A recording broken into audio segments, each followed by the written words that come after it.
Everyone, আসসালামু আলাইকুম। আপনাদের দোয়ায় আজকে আমরা সবাই মোটামুটি সুস্থ আছি। আজকে আমরা সকালে খেয়েছিলাম খিচুড়ি, ভুনা খিচুড়ি খেয়েছিলাম।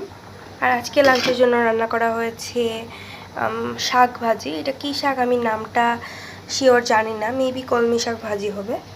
যেহেতু সবাই মোটামুটি সুস্থ, এখন সুস্থ আছে, আর আমার দাদু খুব বেশি অসুস্থ, তো ওনার জন্য হচ্ছে আলাদাভাবে মাংস রান্না করা হয়েছে।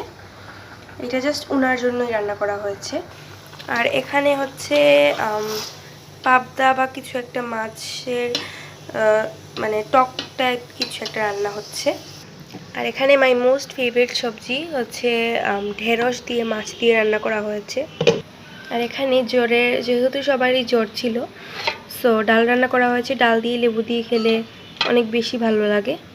আর এখানে দেখেন রুটি আছে, সবাই জ্বর আর হচ্ছে জ্বর নিয়ে রুটি বানিয়েছেন। আমার ফুপা হচ্ছে ওনার ডায়াবেটিক্স, উনি রুটি খান। ডায়াবেটিক্সের সময় রুটি খাওয়া ভালো, মানে ভাত খাওয়া ভালো না, এটা আমি যতটুকু জানি আর কি। সো রুটি বানানো হয়েছিল। এগুলো ছিল আজকে আমাদের খাবার দাবার। আজকে আমাদের দুপুরের আয়োজন এগুলাই হচ্ছে। আর আমাদের দেখেন কতগুলো আম আনা হয়েছে। সবগুলো আমি হচ্ছে একদম মিষ্টি একদম আম, এগুলো হচ্ছে হাড়ি ভাঙা আম। আর প্রত্যেকটা আমের সাইজ জাস্ট ওয়াও, মানে এত বড় বড় আম। এখানে ফুল থালি